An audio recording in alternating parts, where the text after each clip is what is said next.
អ្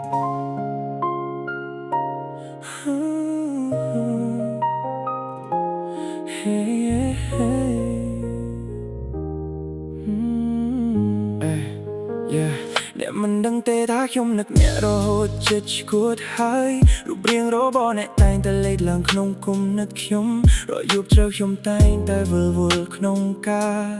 ចងចាំ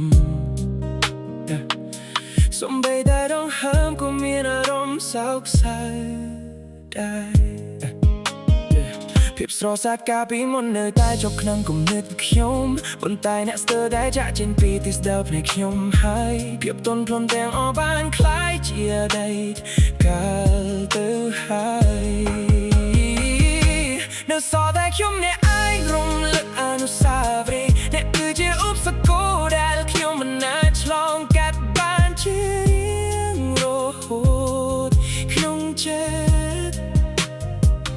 ធ្លាប់ស្រឡាញ់ធ្លាប់យំតែមិនអាចបោះបង់ក្តីសង្ឃឹមចំពោះអ្នកកាលនឹកនាងវិលវល់មិនឈប់ឈរនៅក្នុងបែកដូងត្រូវធ្វើយ៉ាងណាទៅអាចកាត់ផ្ដាច់ស្នេហ៍នេះបានខ្ញុំមើលរូបភាពក្នុងទូរស័ព្ទដងហើយម្ដងទៀតតែមិនអាចរកឃើញរូបភាពរួមគ្នារបស់យើងបានទេ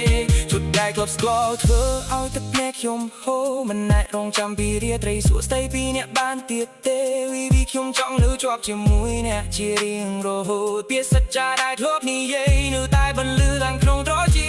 ប៉ុន្តែអ្នកបានចាក់ចេញពីទីស្ដាល់ភ្នែកខ្ញុំយូរហើយភាពទន់ភ្លន់ទាំងអស់បានคล้ายជាអតីតកាលទៅហើយនៅសល់តែខ្ញុំអ្នកឯងរំលឹកអនុ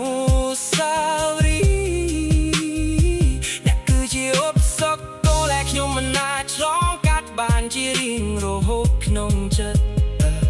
ធ្លាប់ស្រឡាញ់ធ្លាប់យំតែនៅតែមិនអាចបោះបង់ក្តីសង្ឃឹមកាលនៅទៀងវិលវល់មិនឈប់ឈរនៅក្នុងបេះដូងត្រូវធ្វើយ៉ាងណាទើបអាចកាត់ផ្លាច់ស្នេហ៍នេះបានខ្ញុំក៏បានទីយើងធ្វើចិត្តដល់សើបន្តិចខ្ញុំដងជាយាមប្រពល់អ្វីទាំងអស់ទៅឲ្យពេលវេលាប៉ុន្តែអនុស្សាវរីយ៍ដែលឆ្លងដោយមិនបានដឹងខ្លួនសក់ខ្ញុំតែការស្រឡាញ់អ្នកមិនដែលផ្លាស់ប្ដូរដោយអ្នកគឺជាឧបសគ្គ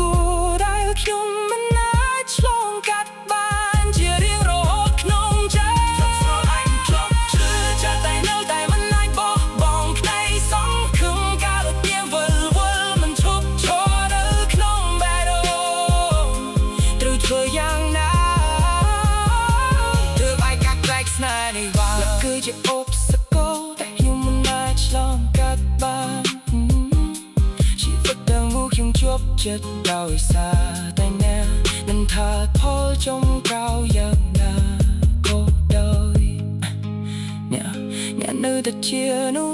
ជាទីស្រឡាញ់ដ៏អស់មួយជីវិតរបស់ខ្ញុំ